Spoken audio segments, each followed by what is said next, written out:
Welcome to this week's episode of I Didn't Sign Up for This. My name is Caitlin Nillis, and I am your host today. Right now, I am recording upstairs in my recording, like shooting, like content, my content room, I guess you could say. Oldest daughter's downstairs. She got pink eye a couple days ago. So she's been home. Today's the second day she's home from school and she is just living life and loving all the screen time. If you guys, I've talked about this before on Instagram, and if you've been following me for a while, my oldest daughter has a little bit of anxiety, and going to the doctor, going to the dentist, really anything that's outside of her comfort zone is like meltdown city. Like she has a really hard time. She just really struggles. So I got a call from the school yesterday and said that I needed to come pick her up because her eyes were red. Her eyes were a little bit red that morning, but they weren't goopy and I just didn't really think about it. So anyway, I went and picked her up from school. I had to cancel a bunch of meetings and appointments and an interview with someone for the podcast. I felt horrible. But I went and picked her up. We went to the doctor. You guys, like taking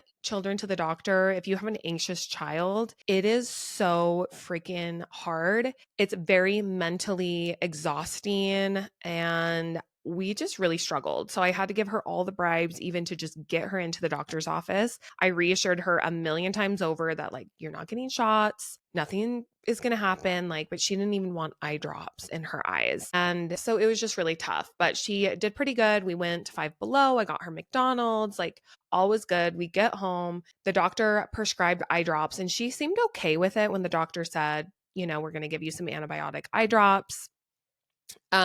She seemed okay with it. We picked it up, came home, and it was just such a fight to get her to put the eye drops in. I did one eye, like to get her to do one eye drop or a drop in one eye took a lot of convincing. The pediatrician and a lot of people on Instagram also said this, but like one thing that you can do if your child doesn't like to have eye drops is to have them close their eye and then you just position dropper like right in the corner of their eye. When they open their eye, then the drop goes in and they blink a few times. So we tried that. She still had a lot of anxiety, didn't want to do it. I got her to do one of her eyes and she wiped her eye. So I did a second drop and then that caused her to not trust me and she would not do her other eye. We're supposed to do the drops 3 times a day in both eyes and like she will not do it. So one of her eyes, I did the drops in, actually that was the first one that got,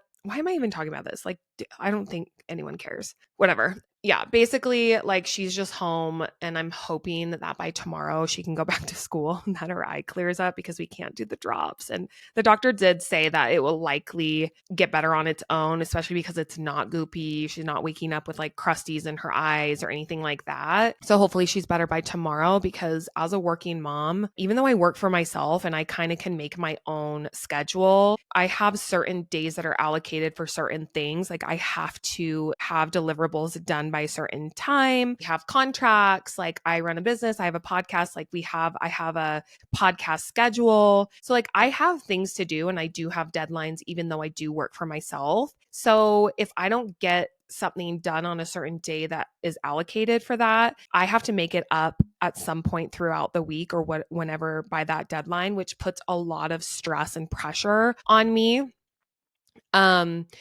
So yeah, yesterday I had to cancel a bunch of stuff and move it around. Today I also don't have a childcare for my youngest, she's at preschool right now. I'm gonna go pick her up in like an hour. So this is the one thing that I'm doing today is recording this podcast episode. Outside of that, like I have literally zero expectations for getting anything done. I plan on trying to like clean my house and tidy up if I can, but not really expecting a lot from myself today. Okay, so today's episode, we're going to be talking about Secret Lives of Mormon Wives. I hope you guys aren't sick of me talking about this because I have talked about it a lot on Instagram. My episode this last week, I had just watched one episode, so I just gave like my initial thoughts, but I want to do all of my thoughts after watching 8 episodes. So there actually are 8 episodes, not 6, like I said in that first or on last week's podcast. So we're going to talk about it. And then also, I'm starting a new segment on the podcast that's called I Didn't Sign Up for This. I'm going to be sharing something that I didn't sign up for this week. And then I'm also going to share some submissions that you guys sent me on Instagram. If you're not following the podcast page on Instagram, go and follow, because I'm going to be doing the little question box only on the podcast page, not on my Honestly Caitlin page. So if you want to participate in that, then go and give me a follow over there. Let's get into it. Initial thoughts on the show. Loved it. Loved every single episode. I watched it in like 2 or 3 days, and I made Cody watch. He watched the first 6 episodes with me. Well, actually, I watched the first episode alone, and then I told him about it. I'm like, will you watch this with me? Go and watch the first episode, and then we can watch the rest together. So then he watched the first episode. We watched the rest of it together. And then I did something so bad. I watched episodes 7 and 8 without him because it was Monday, and like, because the episodes came out on Friday, and then on Monday we still had 2 more episodes, and I'm like, it is my entire TikTok my entire TikTok feed. And I'm like, I have to know what happens these last 2 episodes. Everyone was telling me that the last 2 are the best out of the entire season.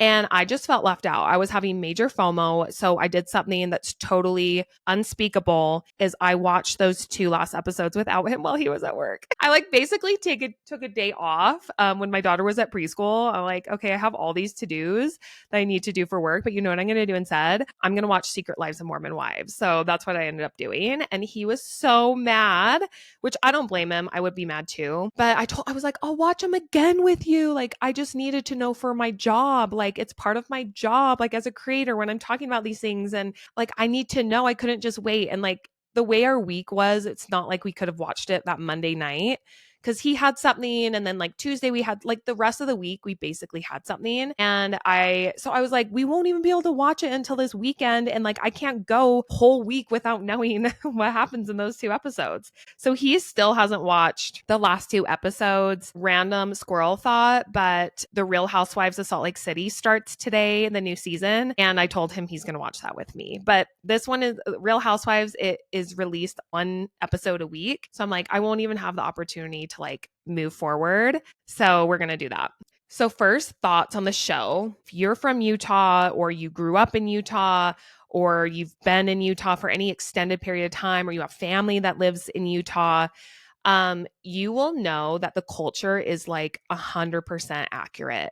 There were so many situations that happened throughout the season where I was triggered, and I feel like I was having PTSD from when I was a kid and a teenager, when I was still a part of the church, where I was just like, that is so relatable. And it's sad that the culture is still that way, because I'm not Mormon anymore. Like, I feel like I'm a little bit removed from, the culture and that type of thing. And I've wondered to myself, like, oh, maybe things have changed a little bit. And I do think that they have changed since when I was growing up, but it seems like a lot of things are the same or very similar to from when they were 20 years ago.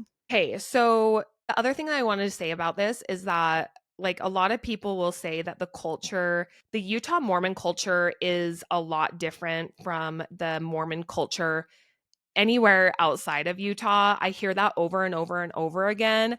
I think that's really true. I feel like there is less judgment if you live anywhere else, because the Mormon religion, I mean, the state of Utah, I think, is like 60% Mormon. So we are just a very Mormon state. But outside of Utah, the Mormon religion is a very small percentage of people. So I do feel like it's likely going to be different. People are going to be less judgmental because people live by different standards in different religions, or maybe they're not religious. Whereas because there's so many people who live by the Mormon religion and there are so many rules, I feel like it kind of creates this, how do I want to say this? I kind of feel like because there are a lot of rules and a lot of people are Mormon, it's very easy to judge other people, because it's like, so-and-so is drinking coffee. Like, why are they drinking coffee? They're not supposed to drink coffee. Whereas like, if you live in a different state like California, most people are not Mormon. So you're not going to like look at someone and they're drinking a cup of coffee and like judge them, because you just don't know. So I do feel like the culture is probably much different. But okay, I want to go through each of the each of the castmates. They're not characters, they're real people. Each of the castmates and just kind of share some like initial thoughts on them. So I'm going to start with Taylor because she is obviously the star of the show. I love Taylor. Like from the first episode through the whole season, like you can see her transform into this beautiful, mature person who has done so much work and healing. To see her come out on the other side, I feel like is a very beautiful thing. People make mistakes all the time. I feel like the way that the whole mom talk scandal happened, it didn't really feel fair how she was treated because people make mistakes and there's just like a whole story there. So anyway, I just love Taylor. I think she's great. I think she's doing all of the right things. I absolutely loved in that first episode when, or maybe, no, it must have been the second episode. I think it was the second episode because her mom, because she was pregnant or she, like it was before she had her ectopic pregnancy. I can't remember exactly, but like her mom was kind of pushing her to get married to Dakota because in the Mormon religion, you're not supposed to have a baby out of wedlock. And I just loved how she stood her ground and was like, I'm not jumping back into a marriage. It sounded like she got married to her ex-husband really young. They kind of just jumped into it, which is also a very culturally acceptable thing in Mormon religion. And it's actually encouraged after this, like a little side note. But I've heard from many people that after they've gotten off their mission, they have been encouraged to just like get married right away. So that's why you hear a lot of Mormons getting married at like 19, 20, 21 and only dating for, 3 or 4 months before getting engaged and then having a very quick marriage. It's very normal. But I just loved how she stood her ground and she was like, no, mom, like, I'm not going to just get married because I'm having this baby. I want to make sure that it's the right decision and we're doing it for us. Like, I thought that was really cool. And I just gained so much respect for her in that moment. Demi, okay, well, you're going to talk about Demi. So I actually haven't followed Demi before the show. Absolutely love her. Love how outspoken she is and how she just like calls it how it is. I also don't feel like she does it in a way that's disrespectful. I feel like she is very respectful in her approach, but she doesn't deal with bullshit. And I think that's great. And I love her story about getting divorced and, when she's talking to Jen. Also, this has like spoilers. So I'm so sorry. Like, if you haven't watched the show by now, like get it together because the show came out like a month ago. I'm just kidding, guys. But this does have spoilers. I'm just going to I'm not holding anything back.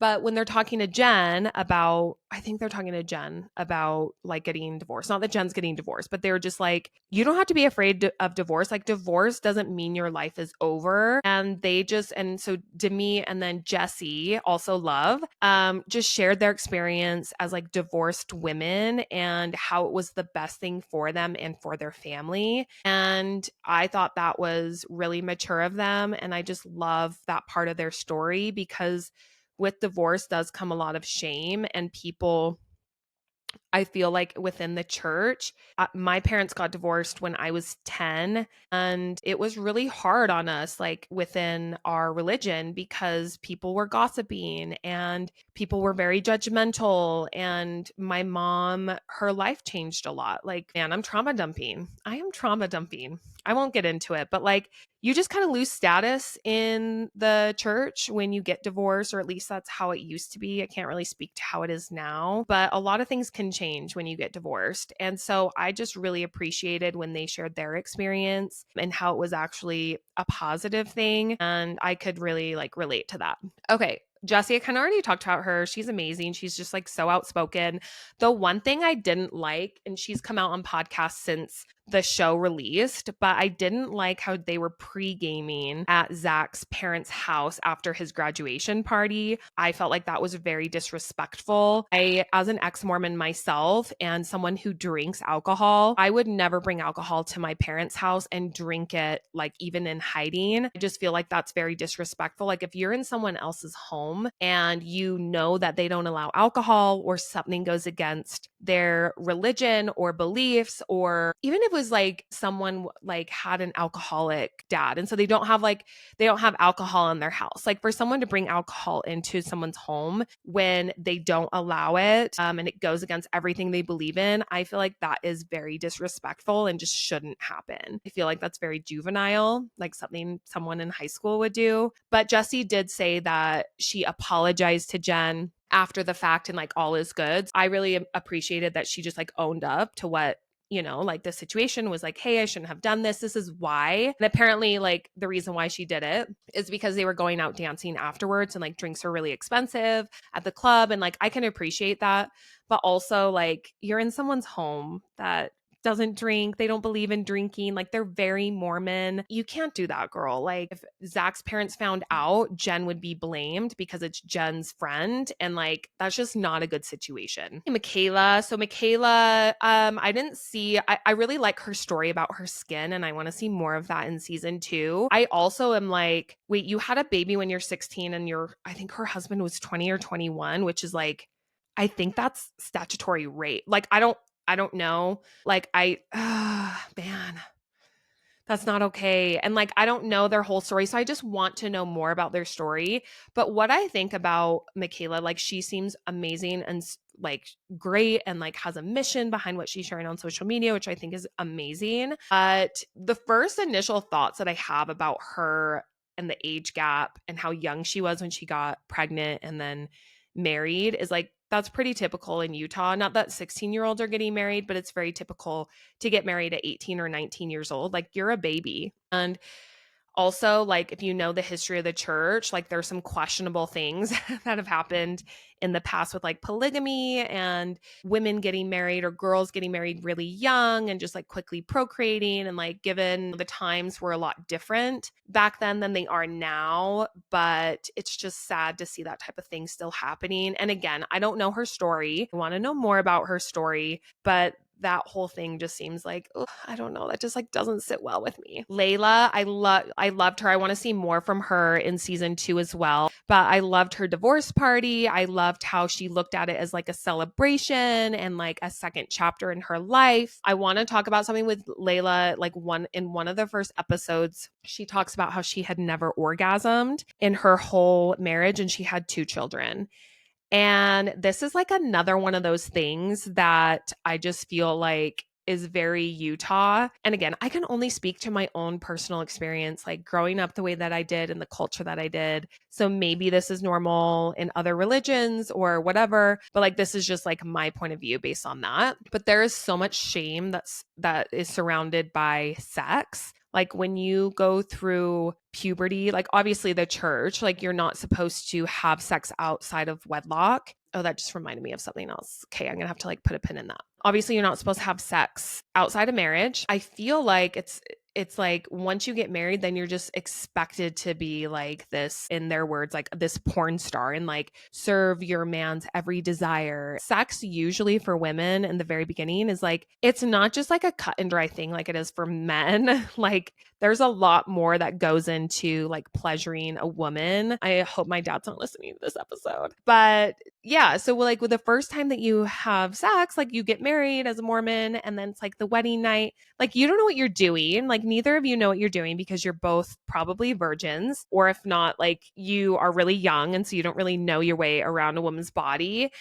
And I just feel like from a very young age, there's a lot of shame associated with sex and pleasure for women, also men too, but like just things that are natural. Like when you're going through puberty and, you're like, you can't really always control your thoughts. And you're told to basically just like put those thoughts aside, like don't think about them, don't engage with them. And then when you get married, you're just supposed to be like, it's just like a switch. It's just like you get married and there's a switch that's supposed to go off. And that's just not how the human body and human mind work in my experience. So I thought that was really interesting how she was like, I've never had an orgasm, and she has been married for a while and has 2 children. It's like, well, why? Like there must be some type of like shame around that, or why hasn't she felt comfortable asking her husband to like try different things? Like, I don't know. I thought that was very interesting and kind of like triggered a little thing for me as well, where it's like, oh, okay, like I feel like that's very relatable and probably a lot of people can relate to what she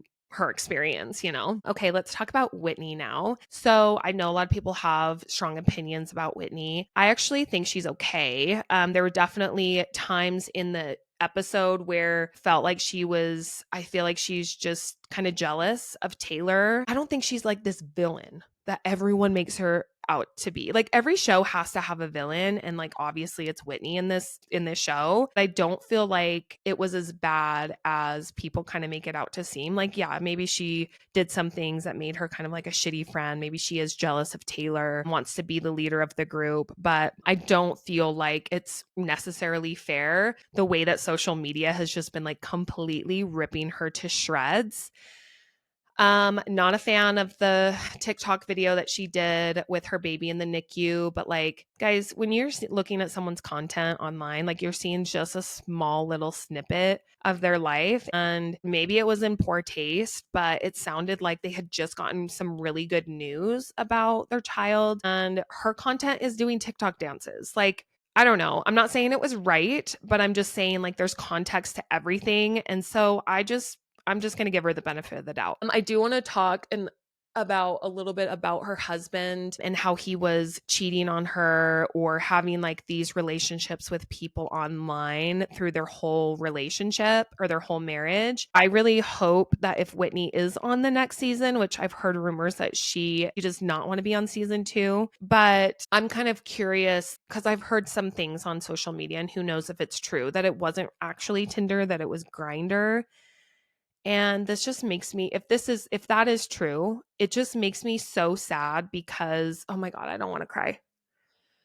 But it just makes me so sad because there are so many people in the church who are part of the LGBTQ community, and they are not treated and accepted in the way that they should be as human beings. They're basically told that everyone has different sets of challenges in their life, and this is like their life challenge. And they either have like two choices. They just like get married to a woman or a man, like vice versa, or you just have a celibate life forever. Like you are told that you do not act on your sexual desires if you're attracted to the same sex, because you can't hold a temple recommend. And they recently came out with a policy that basically was putting people of that nature, like the trans community, into like the same buckets as sexual predators. People who have been convicted of a sex crime can't hold certain positions in the church, and like they put trans people into that same bucket. And so there's just like, so it was a little triggering to me, not triggering, but like, it just felt like it just made me sad because I really hope that's not what's going on for them, only because he is obviously committed to this life with Whitney. They've gotten married in the temple. They have these beautiful children. They have a family.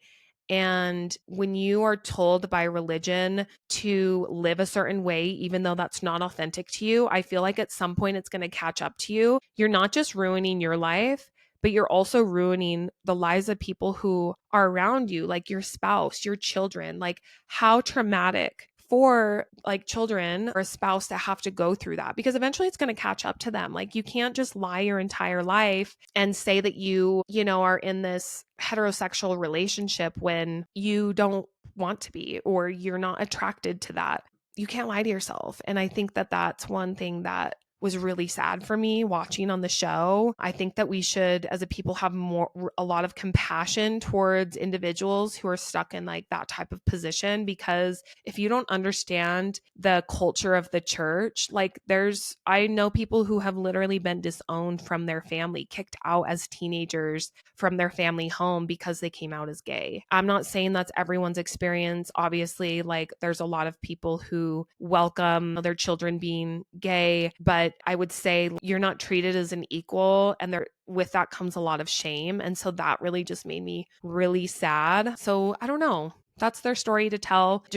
I don't know. It just like kind of got me thinking, and I just want everyone to be able to live the way that they want to live, right? And like not be told that they can't love who they want to love, like if they are attracted to that type of person. Okay, I'm rambling. Okay, I want to talk about going back to like Taylor. I want to talk about like people's relationships. So I am really rooting for Taylor and Dakota. Now, I know that Dakota was also kind of painted as a villain in the show. They definitely have like their sets of issues with trust, Taylor's history, Dakota's history, like all of this stuff.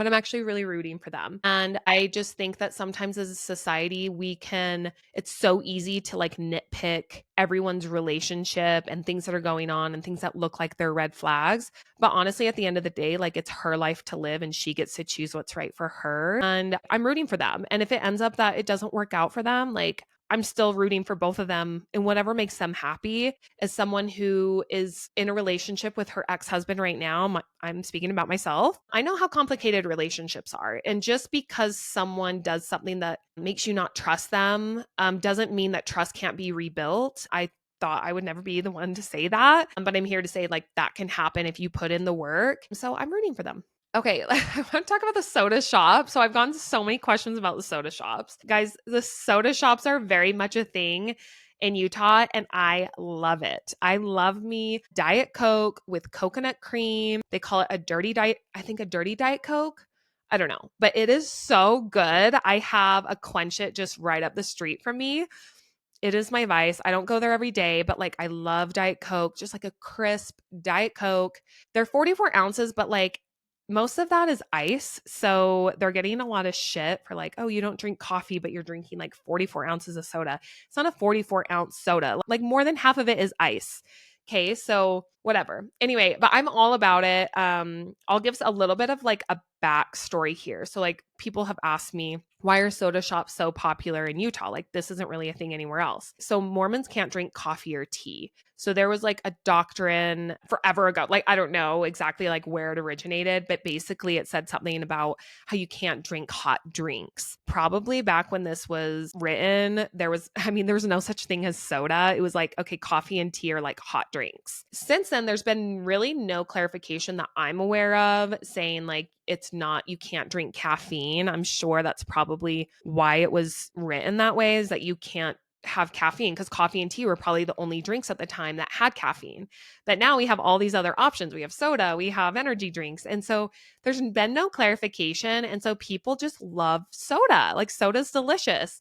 They treat it like it's their coffee. I mean, whatever. I don't have any judgment against that. It's like, I'm not going to judge you for drinking your soda, energy drinks, because probably not the best for you. Like I also love soda, but like it's probably not very good. And I know that, but like, don't judge me for going to Starbucks and like drinking coffee. Okay. Because that's not really fair. Let's see. Okay. The other thing that I thought was so funny was when the girl, I can't remember who it was in the episodes, but they were getting Botox and they got laughing gas while they were getting Botox. I was like, what the hell is this? Like, who is getting laughing gas when you're getting Botox? I've gotten Botox, I've gotten filler in Utah, and I have never been offered. I didn't even know that was something you could get. I put it to an Instagram poll. Most people said like it's not a thing, but it's obviously wherever they went, they got it and it was fine. But like I feel like this is one of like those oh so Mormon moments where it's like we can't drink, we can't do drugs, we can't drink even coffee. So we're gonna get some laughing gas when we go and get Botox just because that's like the only thing that we can have. So they call Utah County Happy Valley for a reason. And I feel like Mormons are always just trying to kind of find like a backwards way of doing something that they're not really supposed to do, but it's not like written in that way. Here's another example. They kind of talked about this in the episode. And I was going to talk about this and then I forgot, but about like having sex before marriage. Like you're not supposed to have sex before marriage in the Mormon church, but a lot of time what people will do is they'll do the soaking. I can't even imagine this is like a real thing. Like this has to be a rumor. They'll like put it in, and then like just sit there, not like pulse their body. If you're watching on YouTube, you can see my hands doing the motion. I probably should stop. I don't want to get a violation. But so they're not like doing the movements, and then one of their friends will shake the bed so it like moves their body so that the guy can ejaculate. I'm like dying because it's like, is that like, come on guys, like are people really doing that at BYU? Like it's like if you do that, you're still having sex. It doesn't matter if your friend is the one who's shaking the bed. But another thing that people will apparently do is that they'll put it in a different hole, if you know what I mean, and they'll say that's not sex. They'll do everything except like actual like vaginal intercourse basically. And so they're just always like, there's so many people who like just try to find like these backwards ways to like remain worthy in the church, but they're I mean, if you think about it logically, it's like, okay, that's not okay. Like, it doesn't matter if your friend is shaking the bed or if you're like just moving your body. Like, isn't it just the same thing? I don't know. It's so funny, but I was just dying. But the laughing gas with Botox, that's not a normal thing. It's not a normal thing. Like, I think it can happen, but it's not like everyone out there who's getting Botox is like getting laughing gas. So I also want to talk about Zach and Jen really quick. So I'm not going to judge their relationship. Like, someone like these people are on TV, there's editing that goes behind like before the shows are released. They're both also so young. They got married really young. And like, if you understand the Utah culture, you actually know that Zach is a very typical Utah Mormon boy. And I'm not like, he needs to take accountability for his actions and needs to learn healthier ways to have a relationship with his wife. But if you understand the way that a lot of people are raised in Utah, like it kind of makes sense. So, and also to say, like, he's young, they're both young, they need to figure it out. I mean, they grew up in the Utah bubble. Like, this is a very, I would say, very typical Utah Mormon young couple. If you understand like the church and the way that you're raised in the church, I mean, like the man is the head of household. It doesn't matter. Like, women are not that they're not equals, but it's very clear that a woman's role is in the home. And actually, don't quote me on this, but I feel like there was a prophet who said that like women should only work outside the home if like absolutely necessary in order to live, but their primary role is within the home, raising kids and being like a stay-at-home mom. And that's very typical. There were a lot of double standards. Obviously, that happened in Vegas where Jen didn't know they were going to Chippendales, and then she left and he was saying some really horrible things to her. That's like very abusive, while he's also gambling, because gambling is not allowed in the church. Like, you're not supposed to gamble. I don't know if it's enough where you can't like have a temple recommend, but you're not supposed to gamble. Like, gambling is not allowed in the church. So I just thought it was interesting how you could see those double standards. And I do feel like there are a lot of double standards in the way that relationships happen in the church, generally speaking, of course, but just growing up in that way, like, women are just not, it's just crazy. Anyway, I don't think I'm trying to be cautious with how I'm explaining things because I don't want to offend anyone. I obviously live in Utah and have a lot of Mormon friends, which I totally support. My family's Mormon, so I try to be respectful. So I hope that makes sense, but I am trying to be a little cautious and careful the way that I phrase things just for that reason. But yeah, I'm kind of curious. Like, I think that I'm not judging his gambling or anything like that. Like, I personally don't care, but I don't feel like it's fair for him to come at Jen and say the things that he was saying to her when he has his own shit going on that he's trying to work through, maybe not trying to work through. It didn't seem like he was trying to work through it, whatever. But yeah, and then I also didn't like, I think it was the last episode when Jen was talking to him about maybe taking a year off of before going into medical school or like his residency, or like, I don't know where he's at in his education wise for medical school. But she suggested to take a year off because she's going to miss out on a lot of business opportunities for Mom Talk. And then his response was that he said, I don't care. Obviously, like, I'm going to give them the benefit of the doubt as well. There was probably a lot of editing that went because it just like kind of cut off after he said, I don't care. So I'm sure that there was more to the story there, but that was also very triggering because, again, in the Mormon religion, I mean, the man is the head of household. Woman is told when you are getting married in the temple, and if you get married by a bishop, me and Cody got married by a bishop, they have to say certain things. Like, the woman is supposed to cleave to the husband, and the husband is the one who like has that like relationship with God. And so a woman's career always comes second. Like, it always does. And obviously, like, Jen is a very successful influencer. She has millions of followers. She's probably making more money than he will ever make as a doctor. But again, her career is coming second. Her primary role seems like it is with the children. And that was a little triggering to me as well as an ex-Mormon. The other thing I want to talk about before we move on, some of the girls were uninvited to a baby blessing because they weren't Mormon enough. And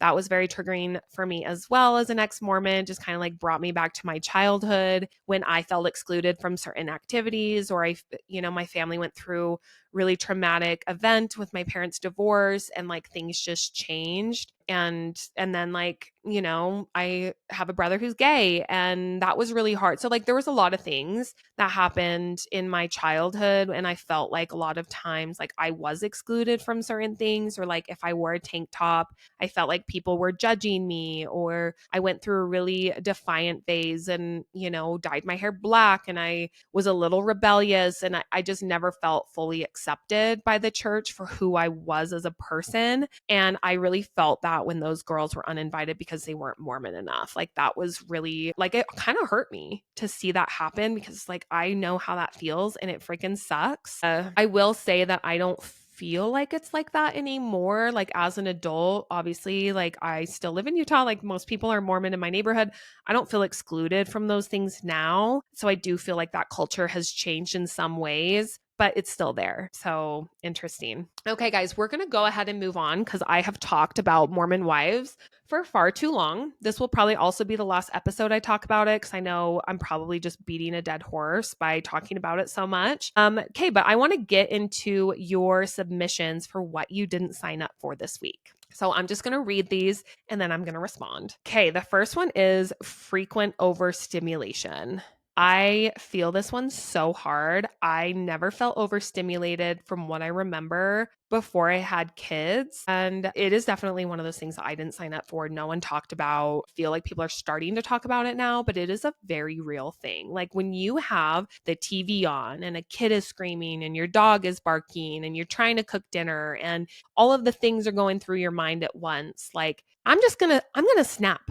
I'm going to snap. Like the overstimulation, there's just like so much things going on. And like, I have never appreciated silence more now than ever. Like, I understand why my parents didn't really listen to the radio in the car. Like my stepdad never listened to music in the car. And I always thought it was so weird. And now I get it. So I feel you on that one. That one is tough. Okay. Hearing other people's opinions about my parenting, especially from my mother-in-law.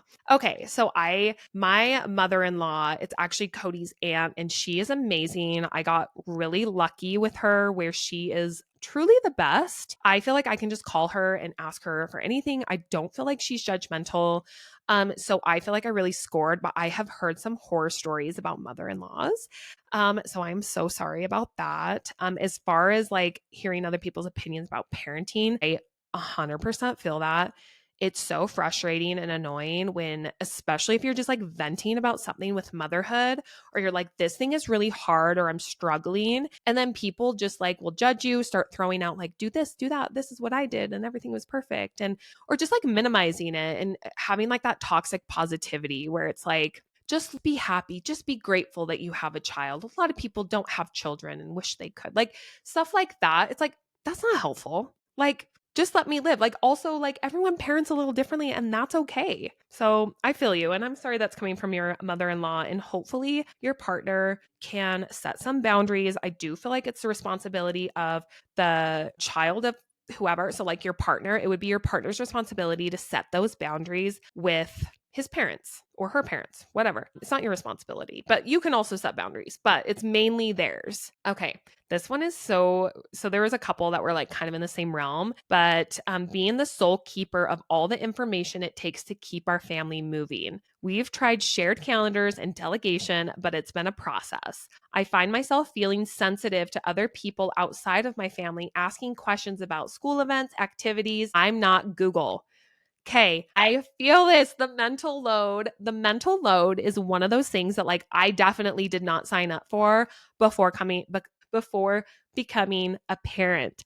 I had no idea the amount of information and things that you would have to know all times in order to keep your family moving. It does usually feel like it falls on one parent's shoulders to just like keep all of the information. Cody and I have done the same where we have a shared calendar, do our weekly meeting where we talk about who's doing pickup and drop offs and what activities and like events we have to kind of ease that load. But I do feel like a lot of it still does fall on me personally, and it's something that we're still working through. We have come a really long way from a few years back, but it's a process. Like there's just a lot of information to remember as a parent. I'm trying to think off the top of my head, like a situation. We just had pajama day that I totally forgot about, but it's just like one of those things where even though it was both of our faults for not reading the emails, because he gets the emails from the school too, it just like affected me more. I'm like, I feel like this is a reflection of me as a parent. I don't feel like anyone would judge you as a dad for forgetting pajama day,